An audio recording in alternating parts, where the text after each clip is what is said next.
what would have been the lecture presentation this week, and after that I'm gonna take a look at the instructions for the rhetorical analysis in Google Classroom, because it's related to what we've been discussing previously.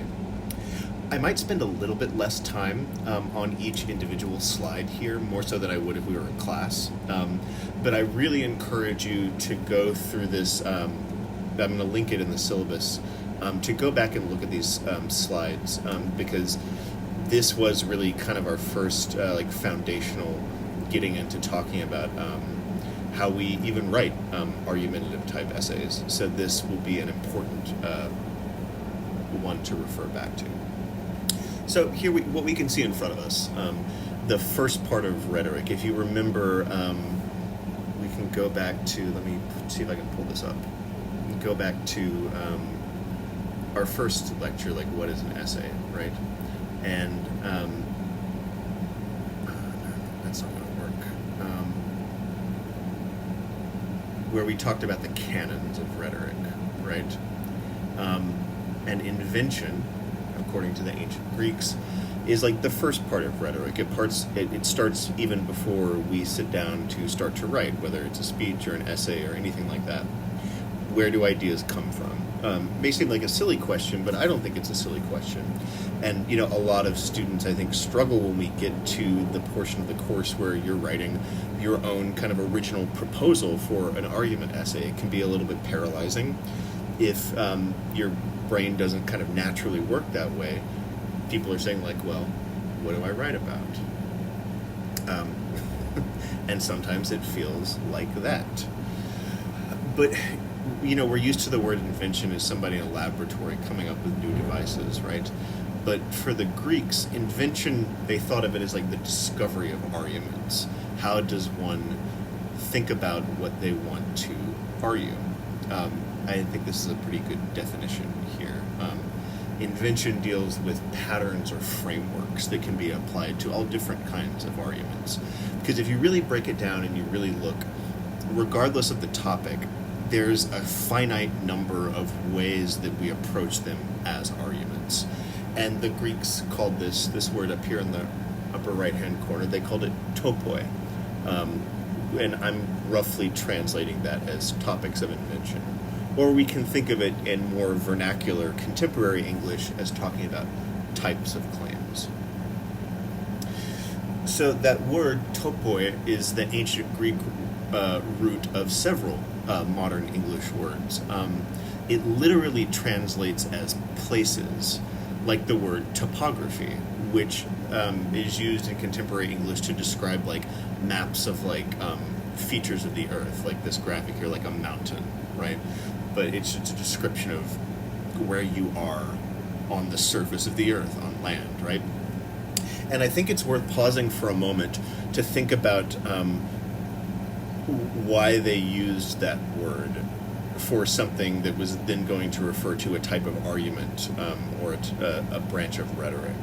Because again, literally it means places. So I kind of think of it as, topoi, or like topics, is a way of kind of like standing and like surveying, if you're a visual thinker, of surveying the landscape of an argument. Or you can think of it as like different paths to that you can take through a particular subject or issue. They recognized, the Greeks did, that there, like I just said a minute ago, there's really a finite number of approaches to any issue if you're going to argue about it. And like I note there, in addition to being the root of the word topography, topoi, which is plural, or topos, which is the singular noun, is the root of the word topics. And we usually use the word topic without acknowledging that it's related to an ancient word that also means places. And I want to emphasize this down here. More than simply being a vessel in which to pour an idea that you already have, they saw a kind of mastery or familiarity with different topoi or types of claims as being integral or essential to even generating arguments to begin with. So they wouldn't have said, well, first you have an idea and then you try to fit it into one of these schematics or patterns. They would have said, being familiar with these patterns to begin with actually makes you better at coming up with or inventing ideas to begin with. It's kind of like how if you were a student of a particular musical instrument, first you learn scales and then you learn chords. Let's say you're a guitar player. So you learn certain chords, honestly, before you learn entire songs. Because once you have the muscle memory and you've kind of memorized those chords, then you can improvise regardless of like what genre of music you're working in. So you can think about topoi, or types of claims, as learning chords, essentially. Chords for writing argumentation. And we're going to look at, about 6 here main types of claims, or topoi. This is not an exhaustive list, but it's 6 of the biggest kinds of arguments that you're going to read. The first are claims of fact. That's one kind of topoi, right? And it's exactly that, right? You're saying that something is accurate or true. One of the, I think, major issues with claims of fact is that in most arguments, you're going to find, especially at the level of college writing, for undergraduate writing, it can be a little problematic to structure an entire argumentative essay around claims of fact, because they're usually more supporting arguments than they are interpretive arguments. I'll give you an example. I'll have students come up to me when we get to the part of the class where we're focusing on writing our argument essay proposals, and we'll say things like, well, I want to argue that global warming is real. And that's a claim of fact, but it's not really a debatable fact, right? Now, that takes into account the fact that there are climate change deniers out there, just like there are COVID deniers out there. But when we're writing argumentative essays in a college classroom, we're at least hoping that the audience for those arguments are like rational, educated people, right? Because if someone is going to pretend that, cigarette smoking doesn't cause cancer or the earth is flat, well, they're immune to logic and argumentation, so sadly, our rhetorical skills are not going to work on those people because they didn't arrive at those positions logically. They arrived at them emotionally or through some other way. This is just to say that while there are some claims of fact that you can frame an argumentative essay around, I find that when I use claims of fact in my own writing, they're probably best as supporting claims in a larger interpretive argumentative piece. And that's a good place to kind of pivot and say that these different types of claims, it's not like one essay is only going to have one type of claim in it. There's usually a primary or main or central type of claim, but you could easily write even a short essay that has all these different types of claims in it. It's just that the subsidiary ones are supporting the main claim. And so what I'm going to ask when you come to me with your proposal is like, what type of claim or what type of topos is your central claim? So the second claim we're going to look at is claims of definition. We use this a lot without realizing. I've said this about a lot of the principles of rhetoric. We already know kind of how to use these, we just didn't necessarily know that there was a name for these things. And I think that naming things is really important. It allows us to see them a bit more clearly. So claims of definition asks us to consider the nature of something or the classification of a thing. Like, what type of thing is this? What is its qualities? Especially where the type of thing is disputed. For this first example, like where X is Y. The Bush administration after 9/11 and going into the Afghanistan and the Iraq War used this euphemistic language of, quote, enhanced interrogation techniques. Many people think that that was a huge cop-out, the waterboarding and sleep deprivation and stress position that they used on, prisoners at Guantanamo Bay. That was torture. I happen to agree with that standpoint, but many people said, this is bullshit language, this is euphemistic language. And that's where something like a claim of definition might enter into it. You're saying what some people call X should more properly be thought of as Y. And you can see, I think, some more lighthearted, funny examples here. But the point of a claim of definition is to, say to your audience, you've been thinking, or presumably you've been thinking about this issue or this subject in this language. I think more appropriately we should use this kind of language and this kind of definition, this kind of category to discuss it, because when we use my version of the language, that's more accurate, or it gets closer to the truth of an issue. And we do this all the time when we're like, this is not really this, it's more like this. So that's a claim of definition. Claims of value, I think, are at least as common as claims of definition. So a little joke there. If you think my class is boring, well, you made a claim of value.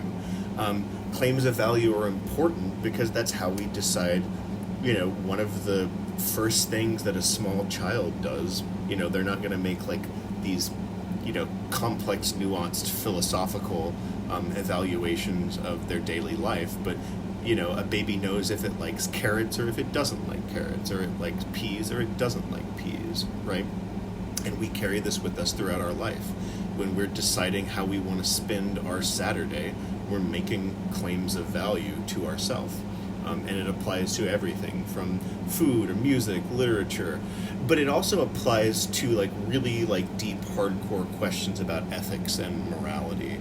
If you see some kind of conduct or some kind of opinion, or you talk to someone and you're like, wow, we really disagree about a fundamental part of what it means to be a good or bad human in your conduct, you're making a claim of value. That's the topoi that you were using.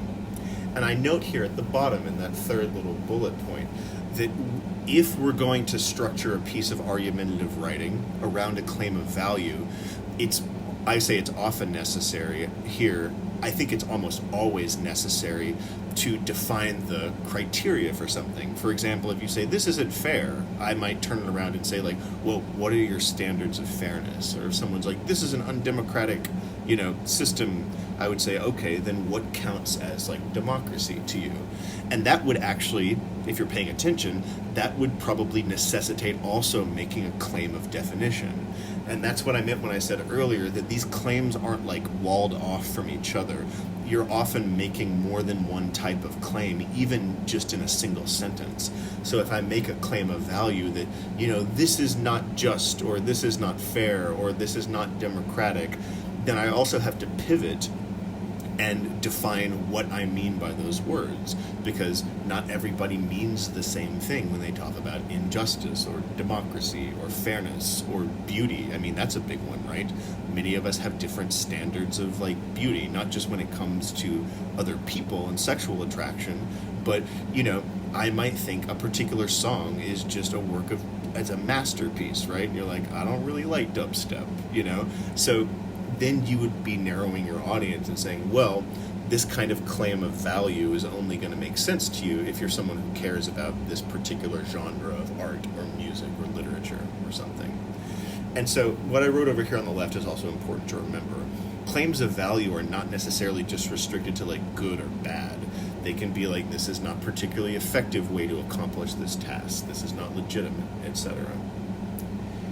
So a fourth kind of claim is a claim of cause and effect. It should be roughly self-explanatory, right?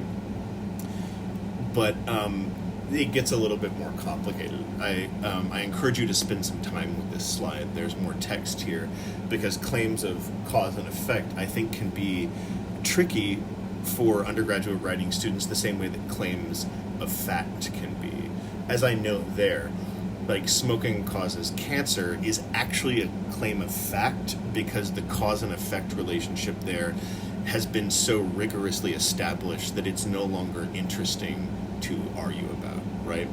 So structuring an essay around a claim of fact might be more legitimate when there's some disagreement over a cause and effect relationship. For example, You often hear, criticisms of the internet and iPhones and stuff, right?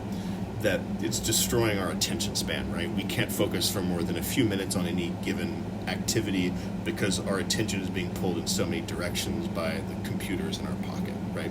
I mean, I think that's basically true, but we're still in a timeline where people have, different conflicting opinions about the value, but also the effect of the internet and sophisticated devices on our attention span. People argue about whether social media is causing a rise of depression among young people.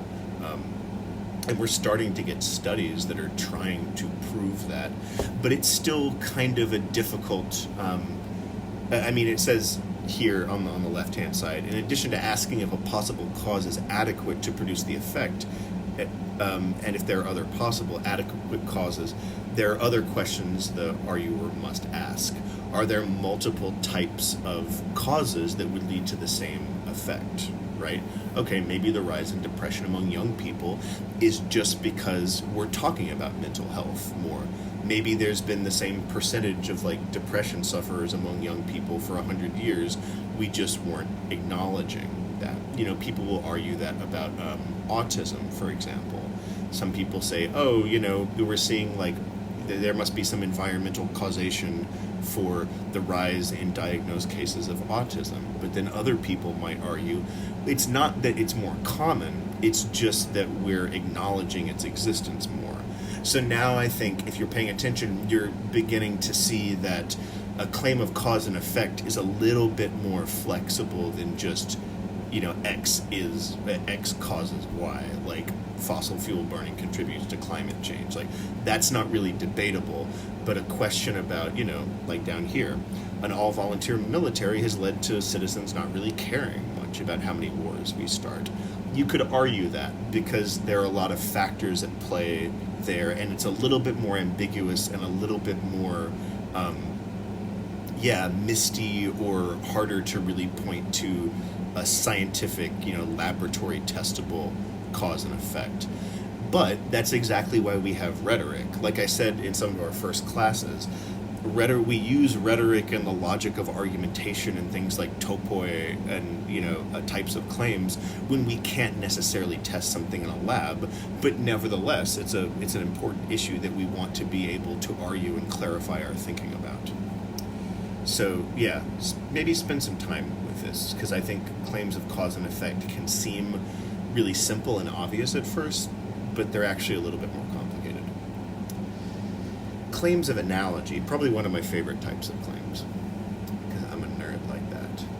A claim of analogy says that X is similar to Y in one important way. It's not saying that X is equal to Y. It's saying that if we make a comparison or an analogy between two things, the promise that the writer is making the reader is, watch me make this comparison, and I'm not saying they're exactly the same thing, but if we think of them as being similar, we might be able to get some kind of insight or clarification out of it. For example, this first bit, a lot of people will talk hyperbolically about, public schools as operating kind of like prisons. But actually, if you think about it, there are some similarities. I was walking through Prospect Heights one time, and there's a really old school building that they converted into bougie, gentrifier apartments. But actually across the street is an operating current public school. And the way that you can tell the difference is that the public school has bars on the windows. It's kind of messed up if you think about it.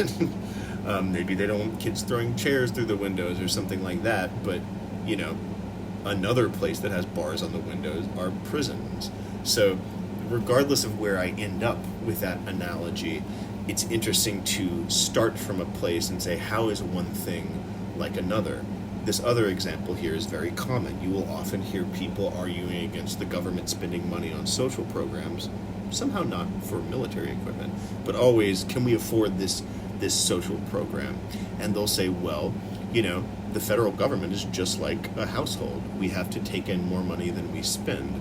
But then other people, economists, political scientists, will sometimes say, actually, that's not a really good analogy at all. a sovereign government that prints its own money, it's not like, they get $5 million and they give out $5 million. Some economists argue that taxation is actually a way of controlling inflation, and that it's not a good analogy to compare it to your checking account. Regardless of where you come down on that question, both sides are using claims of analogy or claims of comparison in order to try to understand an issue better.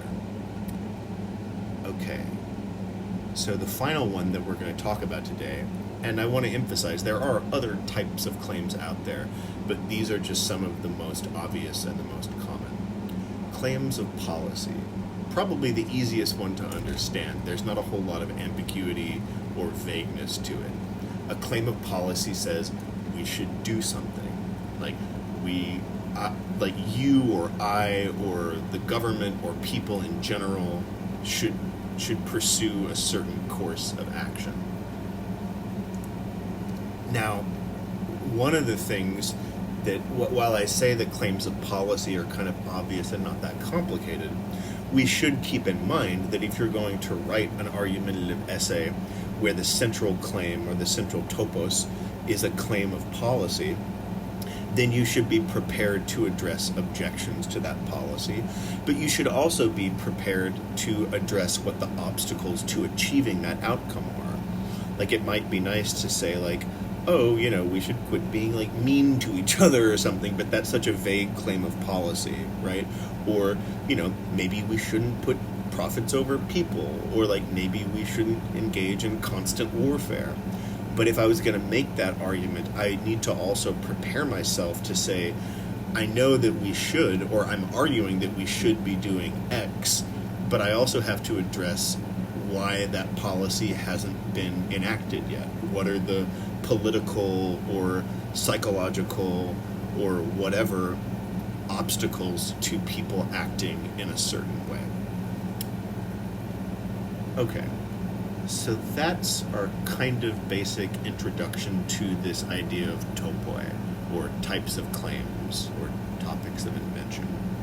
So I guarantee you, if you kind of go back through these slides and try to just get these patterns of thinking into your bloodstream so they're almost automatic, I'm about to demonstrate how I can argue basically the same position by using all of these different types of claims. And this is a good exercise. This example over here on the right, an example of processing via topoi. Do it like a game, right? Think of an issue or a position or an argument that you're really passionate about, and then see if you can come up with each of the different types of claims for this. For example, I happen to feel strongly that the death penalty should be 100% outlawed. And these are all different topoi, or different types of claims I could use to argue that. Okay, here's a claim of fact.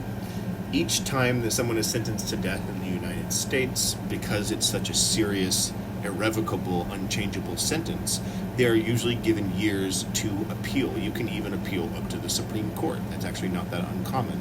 This takes years, and it costs a tremendous amount of money.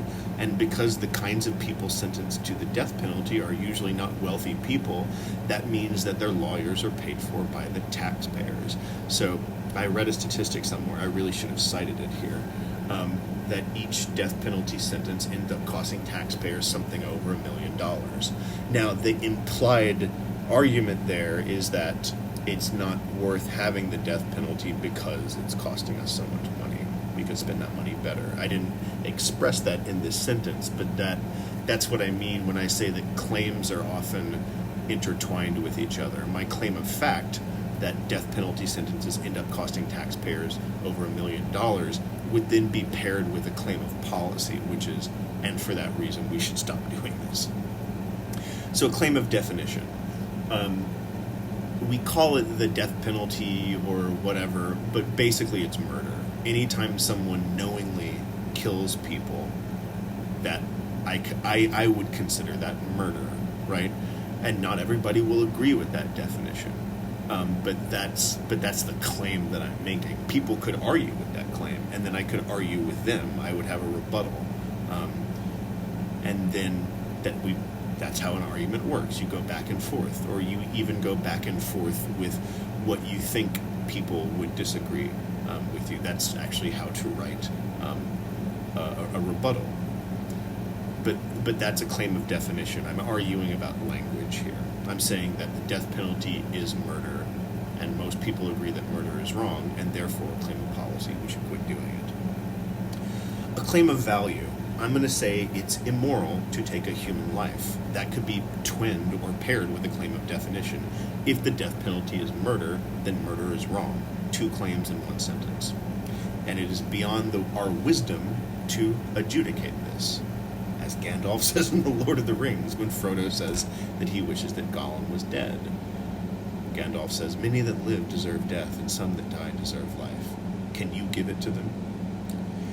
And so the claim I'm making here is basically that, human beings are fallible. We make mistakes. We don't possess infinite wisdom. And therefore, we probably shouldn't go around killing people. Because you can't take it back. Claim of cause and effect. There's an enormous amount of documentation that shows that the death penalty is not usually enacted in a racially or socioeconomically equal way. You can do that reading on your own if you're interested in that. So my cause and effect argument here is that once people have access to those statistics, that would undermine the public's faith in an impartial justice system, and therefore would be corrosive to and undermine our trust in the justice system. And socially, that's a negative outcome. So that's my cause and effect claim. Although saying that it's socially undesirable for people to not trust the justice system is a claim of value. They go together.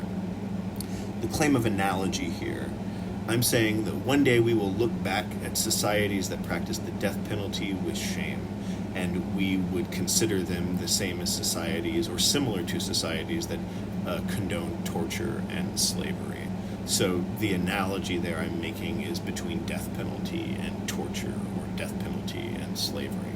Again, some people would disagree with that, but that's a claim of analogy. The claim of policy here is pretty straightforward. I'm saying, let's stop doing this. So you can see, this could be a whole essay, right? My main claim would be a claim of policy. Let's not do this anymore. But all these other types of claims would be intertwined and supporting it. Not every essay is going to use every type of claim. I'm just showing you can do this as a kind of exercise with yourself. So when you come to me with a proposal, I'm about to go off on why I don't like the word about. When discussing a text, and I would argue almost anything, the word about can often be vague, uninformative, and create inefficient habits of mind. I think saying, oh, this was about that, actually kind of lets us off the hook and actually kind of shuts down our brains a little bit. We're like, oh, it's about this. So we kind of stop asking questions and thinking about it. And I say it can be actually kind of deceptive. This is a really absurd example, but just stick with me. Adolf Hitler's book Mein Kampf is about anti-Semitism. The Diary of Anne Frank is also about anti-Semitism. There's nothing, like I say here, there's nothing 100% untrue about those two statements, but most people would kind of raise an eyebrow at you if you made that comparison. Obviously, Hitler's book Mein Kampf is advocating for anti-Semitism. It's saying that anti-Semitism is actually a good thing, a true thing, a valuable thing. Obviously, the Diary of Anne Frank is about the horrible, awful consequences of a society embracing anti-Semitism and the Holocaust, right? So, again, this is an extreme example of why I think the word about is actually not a very good tool for the job. I'm advocating here that both in our own thinking about other people's arguments and writing, and especially our own thinking about our own arguments and writing, it's better to think about what a text or an argument does, functionally what it does, rather than talking about what it's about. Think about this. If I'd said, well, a hammer is about nails, similarly, you might raise an eyebrow at me and think that that's kind of a weird sentence. A hammer is about nails. Certain philosophy professors would find that kind of a charming sentence, but for most people, we're like, well, no, a hammer isn't about nails. A hammer knocks nails into other material. You would describe the function of a hammer, not what it's about. I'm encouraging you to think about what we read and what you write in a functional way. Think about verbs rather than adjectives, right? So when I ask in class, in our further readings, I'm not going to ask you what it was about. And I don't want you to respond to me by saying, oh, Susan Sontag's essay that we'll read later in the class on photography is about photography. Well, that doesn't really tell me very much, does it? So let's skip that first warming up step, what this is about, and let's talk about what a text is actually doing. How do we talk about what a text is actually doing? Well, we just saw that. We talk about the topoi, right? We talk about the different types of claims or arguments that a text is making. So this could not be more important, and I promise you, if you're willing to kind of absorb this way of thinking, I promise you it will make your own thinking both faster and more interesting and more accurate. Just trust me on that. So finally, actually not finally, there's two more things. Because we're talking about invention, and because we're talking about, like, where do ideas come from? Like, oh shit, like the argument proposal is due next week and I haven't thought about this. Where do ideas come from? You have ideas all the time. I say here somewhat jokingly, had you been raised in the wilderness by wolves and had never had contact with human people, you wouldn't really have any topoi. You wouldn't have this systematic way of thinking about the world because, as I say here, our thoughts, interests, opinions, taboos, things we think are just naturally wrong or bad, and this is kind of humbling to admit, but it's true, even our deepest, like, most firmly held convictions about right and wrong and, like, what we think is, like, good and what we want to be, our deepest dreams and hopes, these are all shaped, sometimes formed and deformed, if you're raised to believe certain very, like, negative things about groups of people, it works both ways, right? They're all formed by our interaction with other people. First our parents, and then our siblings, and then extended family, and then when we go to school, the people we meet there, both our peers and our teachers, and then once we learn to read and access things like newspapers and the internet, then our system of what our influences our thinking just gets bigger and bigger and bigger until we can go back and read things written 2,000 years ago, and maybe that would have an impact on our thinking. Someone who's been dead for 1,000 years could be the most important influence on your thinking in your entire life. Not guaranteeing that will happen, but I've read things written many hundreds of years ago, and I'm like, wow, that is now a really big part of how I think about the world. And I say here, like, without other people and opinions, there would be nothing to argue. There would be no point in arguing or refining and sharpening our ideas about the world.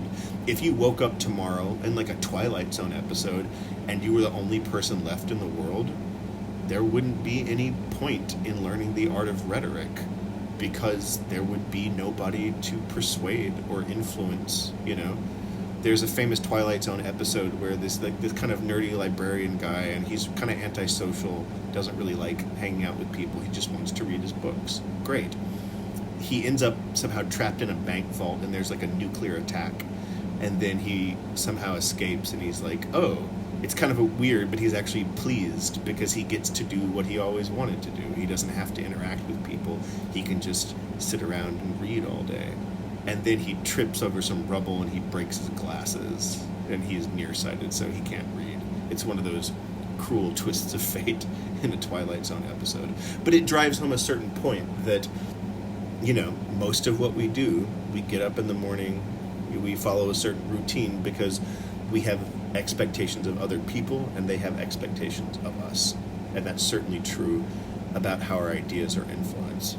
So this last thing I say here, in order to drive home the fact that we are influenced externally. That's how we get ideas to begin with, and we either agree with those ideas or we disagree. And when we disagree, we have to think about why we disagree, and that's how we form topoi. That's how we form topics of invention or types of claims or arguments. I'm going to start a Google Doc for the class, and periodically each of us will be expected to contribute a link to something of a rhetorical, argumentative nature that they have found somewhere. And if that seems intimidating, I don't think it should, because it's my firm belief that every individual member of this class knows about a particular topic more deeply and more particularly than anybody else in the room. Whether you're into obscure anime, or you're really interested in like the mechanics of how cars work or motorcycles, or you're really into French New Wave film, or you really like dubstep or like trap music, or you're a political junkie and you know a lot about a particular line of like political inquiry. It could be anything. Or you're really into fashion, or like the politics of like hair and like makeup. Like, we all have our own particular enthusiasms and hobbies and like what we're concerned about. And within all of those communities, there's argument and discourse and rhetoric. So you have something to contribute to our knowledge too. And over the course of the semester, we'll have, periodically revisit this shared Google Doc. And hopefully you'll visit it on your own and see what other people are posting. And it's a kind of way of simulating and driving home the point that our ideas for what to argue and write about are things that we're encountering every day. I mean, I said in an earlier lecture, I like to ask, what's bothering a writer? Like, why did they write this essay that they published online? They cared enough about it to argue about it in front of, the public, in front of strangers. We have to ask ourselves that same question when we get to the part of the course with the argument essay. What do I care about? What do I care enough about in order to write an argument about it? Now, our final bit for this lecture is the rhetorical devices. Now, what are rhetorical devices? Well, like I said, the Greeks had a lot of time on their hands, so they would sit around and analyze like language. In the video, the second video for this week, where that nerd writer guy is analyzing Bernie Sanders' interview question, he points out that he uses this technique called epistrophe. And it's another example of where we all probably use this, or have used this at least once before, without realizing that there was a name for it. This quote from Moby Dick, "Towards thee I roll, to the last I grapple with thee, from hell's heart I stab at thee." It's a repetition to create an effect. The opposite of epistrophe is called anaphora. That will be a future device that we talk about. Martin Luther King used this when he said, "I have a dream that one day, my children will be judged by by the content of their character and not the color of their skin." Maybe I have that backwards. But he goes on in the same speech to begin multiple sentences with, "I have a dream that blank. I have a dream that blank." That's the opposite of epistrophe. Polysyndeton. We use this when we want to create like a rhythmic sequence of something. Neither snow, nor rain, nor heat, nor gloom of night stays these couriers from their appointed rounds. If you go over on the west side of Manhattan to the huge postal office there, they have that printed on the wall. It's the motto of the U.S. Postal Service. Erotima is the infamous rhetorical question. So there are names for these things, and in future lectures, I'm going to, a slow drip to introduce you to these rhetorical devices, both so that you start to recognize them in the rhetorical discourse in your daily life, but also so that you can self-consciously use these in your own writing and your own speech. Okay, so that's it for the lecture. Now I want to talk a little bit about the first assignment, the solo assignment, the rhetorical analysis. Imagine yourself as the YouTube guy, nerd writer. That's probably the best way to prepare you for this assignment. You are going to go out, whether it's something in print, something you read or watched online, or a recording that you saw, and you're going to look for a piece of argumentative writing or an answer in an interview or a video or something that's roughly the same length that we saw in the 2 YouTube videos for this last week. I would say I think both of the pieces, both the Trump and the Bernie Sanders pieces, were roughly 200 something words. Whatever piece of rhetoric you find needs to be at least 200 words, but not more than 500 words. So it's fine if you take a smaller piece from like a larger piece, which is what he did, right? He just used one piece of speech from a longer interview. The same thing could be true of, like, I'll give you an example. Here's like the New York Times, right?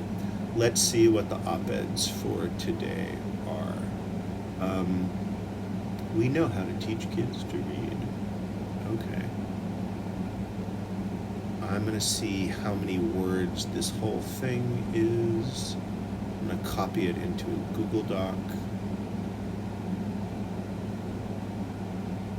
Actually, let's just stop right there, because that's already more than 200 probably. Let's open a blank Google Doc.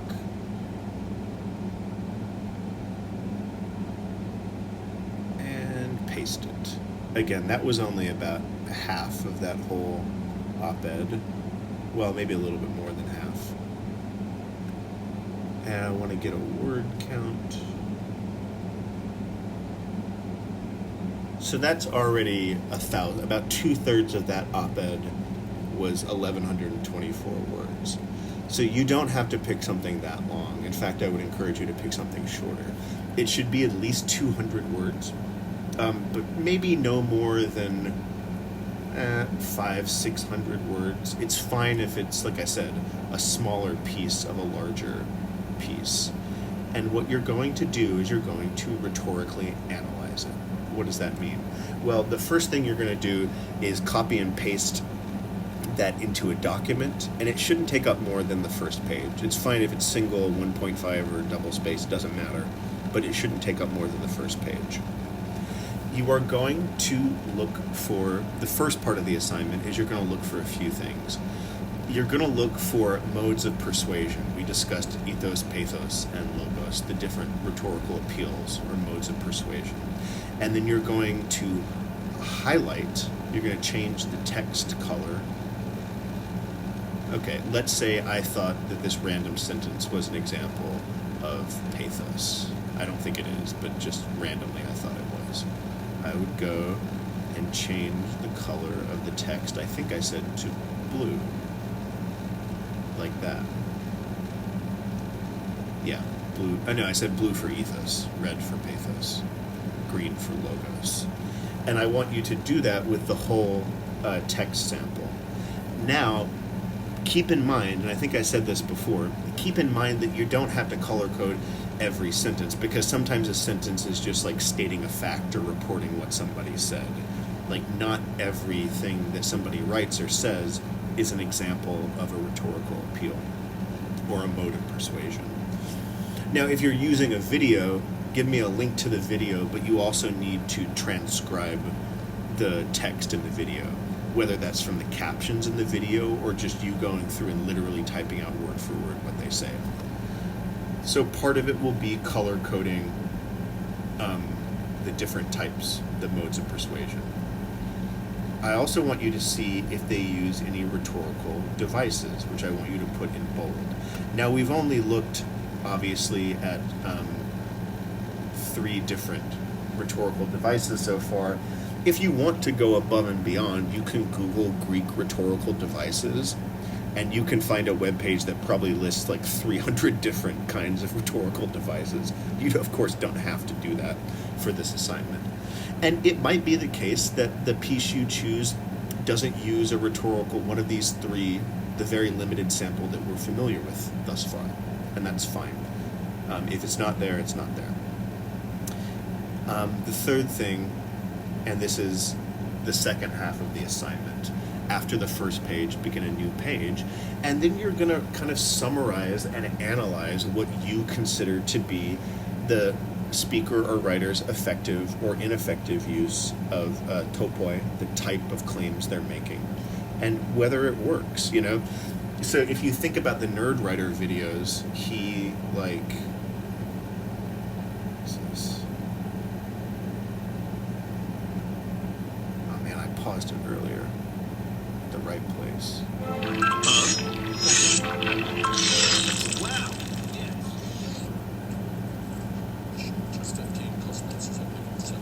He's also talking. So you see, he's done his own little, like, bolding and texting of that, but he's also kind of narrating over the top of it. He's always talking in the background. So you can think about his verbal analysis of this as what you're doing in the second and third pages of the assignment. Like I say, the written portion of your analysis after the source text, which is color-coded, should be just your take on your particular person that you're focusing on. So that's the rhetorical analysis. Once you've done that in a Google Doc or Word or something, I want you to save it as a PDF. That's important. Save it as a PDF in this, that field. Okay, so I think that is all I have right now. I'm sorry that we couldn't have a longer in-person discussion of this assignment.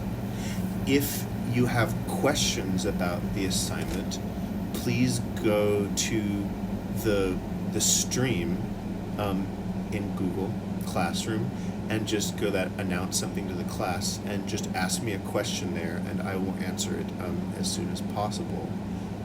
But barring that, I will see you the next time that we have class scheduled, and hope everybody is doing okay and that you have a nice, relaxing Labor Day weekend. Right? Take care, everyone.